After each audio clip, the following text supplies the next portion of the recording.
দোকান বসাতে হবে, যাতে করতে গিয়ে বাজার বসাতে হবে, নারীদের অবাধ মিলন চালাতে হবে, নারীদেরকে অবাধভাবে বিচরণ করিয়ে আজকে এই জালসা মাহফিলগুলো, আজকে বিভিন্ন ধর্মসভাগুলো, সেটা তাবলীগ সভা বলেন, এই মসজিদের উন্নতি কল্পে বলেন, মাদ্রাসার সভা বলেন, মাদ্রাসা মসজিদের উন্নতি কল্পে সভা করতে গিয়ে এই ধরনের বাজার বসতে দেওয়া, এই ধরনের বাজারকে বসিয়ে নারী পুরুষের অবাধ যে মিলন, নারী পুরুষের অবাধ যে বিচরণ করে দেওয়ার সুযোগ করে দেওয়া হয়। আমি মনে করি যেই মাদ্রাসা কেন্দ্রিক এই রকম বাজার বসে, যেই মসজিদ কেন্দ্রিক জালসা করতে গিয়ে এই রকম বাজার বসে, যেই জালসা করতে গিয়ে এই ধরনের আচরণ হয়, সেই জালসা করা থেকে না করা অনেক গুণে ভালো। ওই ধরনের মসজিদ তৈরি হওয়া থেকে না তৈরি হওয়া অনেক ভালো। ওই মাদ্রাসা চালানো থেকে মাদ্রাসায় তালা মেরে দেওয়া অনেক ভালো। যেই মাদ্রাসার নামে মাদ্রাসা থেকে হক কথা প্রচার হবে, মাদ্রাসায় শিরক বিদাতের উৎখাত হবে, মাদ্রাসা থেকে হক প্রচার হবে, মাদ্রাসা থেকে বিদাতকে উৎখাত করা হবে, মাদ্রাসা থেকে শিরক উৎখাত করা হবে, মাদ্রাসা থেকে পরিবেশ তৈরি করা হবে। মাদ্রাসার আলেম ওলামারা তাদের তৈরি পরিবেশ, তারা কোরআন হাদিসের পরিবেশ তৈরি করে পৃথিবীর বুকে মানুষকে জানাবে এটাই সঠিক দিন, এটাই সঠিক ধর্ম, এটাই সঠিক ইসলাম। কিন্তু সেই মাদ্রাসাগুলোতে আজকে শিরকে ভরপুর, বিদআতে ভরপুর, নোংরা নীতিতে ভরপুর। সেখানে রাজনৈতিকভাবে কমিটি তৈরি হয়, রাজনৈতিকভাবে নেতা নেত্রী তৈরি হয়। সেখানে যারা কমিটির দায়িত্বশীল কর্ণধর সবগুলো বেশিরভাগই দেখা যায় রাজনৈতিকভাবে তৈরি হয়। ওরা মাদ্রাসা পরিচালনার জন্য, ওরা দিন পরিচালনার জন্য, ইসলাম পরিচালনার জন্য, বিদআতকে রোখার জন্য, শিরককে রোখার জন্য ওরা পরিচালনা করে না। ওরা কমিটি তৈরি হয় না। শুধু টাকা আসলেই বলে বড় কিছু হওয়া যায় না। টাকা তো অনেকে ইনকাম করে, খ্রিস্টানও টাকা দেয়, ইহুদিও টাকা দেয়, নাসারাও টাকা দেয়। আজকে এই টাকা মাদ্রাসায় নিয়ে ওই টাকাটা আপনি কি করবেন? যেই টাকাটা হারাম, যেই টাকাটা অবৈধ, ওই টাকা নিয়ে মাদ্রাসার দুটো বিল্ডিং হতে পারে, ওইখানে ইমান তৈরি হবে না, ওইখানে হক তৈরি হবে না, ওখানে দিন তৈরি হবে না। মসজিদ আপনি তিনতলা বানাতে পারেন, হারামের টাকা নিয়ে এসে মসজিদ বানিয়ে মসজিদ রং করতে পারেন, মার্বেল দিতে পারেন, ওই মসজিদে সালাত পড়ে সারাদিন মাথা ঢুকে ওই মসজিদে ইবাদত আল্লাহর দরবারে পৌঁছাবে না। আল্লাহর দরবার তো দূরের কথা, মসজিদের ছাদ পার হবে না। আরে নবী বলেছেন তোমার যে জামাটা তুমি পরো, ওই জামাটার ভিতরে যদি সব হালাল থাকে, একটা টাকা হারাম থাকে, ওই হারাম টাকা থাকার জন্য তোমার ওই জামাটা পরে, ওই কুর্তাটা পরে তুমি আল্লাহর ইবাদত করলে তোমার ইবাদত আল্লাহর কাছে কবুল হবে না।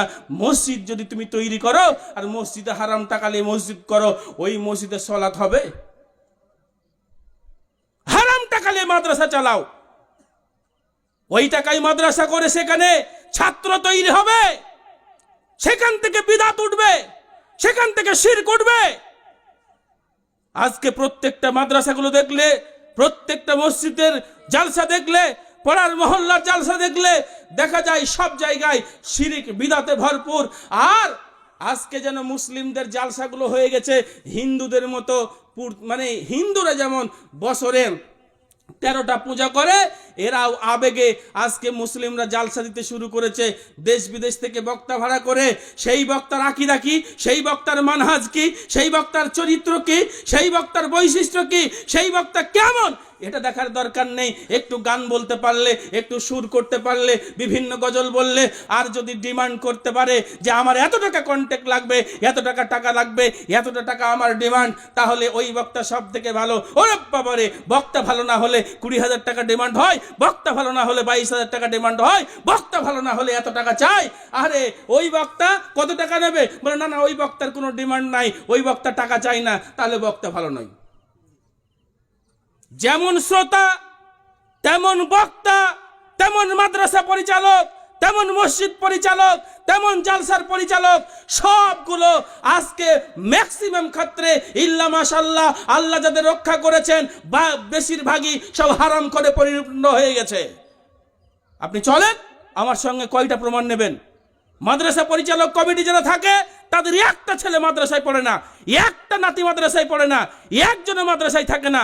মসজিদ পরিচালনা যা করে বেশিরভাগ বেনামাজি, বেশিরভাগ তার ছেলে নামাজ পড়ে না, বেশিরভাগ তার মুখে দাঁড়িয়ে থাকে না, বেশিরভাগ সে মানে কি টাকা আছে, সে সুদের টাকা আছে না হারামের টাকা আছে ও দেখার দরকার নেই, ও টাকা আছে বলে মসজিদ কমিটি। কথা ঠিক বলছি না ভুল বলছি?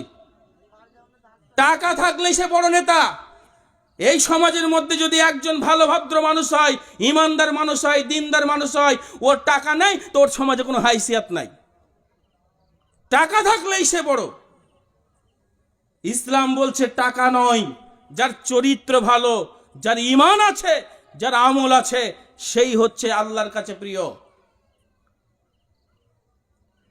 জালসা করবেন, মা বোনদের নিয়ে এসেছেন। জালসা করবেন, যুবকদেরকে নিয়ে এসেছেন। যুবকদেরকে নিয়ে আজকে এই যে জালসা হলো, প্যান্ডেলের লোক আছে কয়টা আর রাস্তা লোক ছিল কয়টা? এই জালসাগুলো যখন হয়, খবর যুবক যুবতীদের কানে চলে যায়।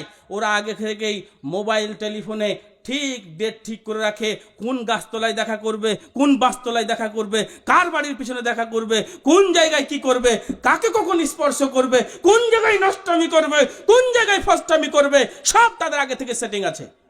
আর আপনি মনে করছেন আমার ছেলেটা জালসা শুনতে গেছে, আপনি মনে করছেন আমার মেয়েটা বোরখা পড়ে গেছে গো, জালসা শুনতে গেছে। ওই বোরখার তলায় যে কি করছে আল্লাহ জানে। কথা বুঝতে পারলেন না? আপনি মনে করছেন বোরখা পড়েছে মানে দিনদার। বোরখাতে দিনদার দেখবেন না, ধোকা খেয়ে যাবেন। মাদ্রাসায় পড়ে মানে দিনদার দেখবেন না, ধোকা খেয়ে যাবেন। দিনদার দেখতে গেলে তার চরিত্র দেখতে হবে।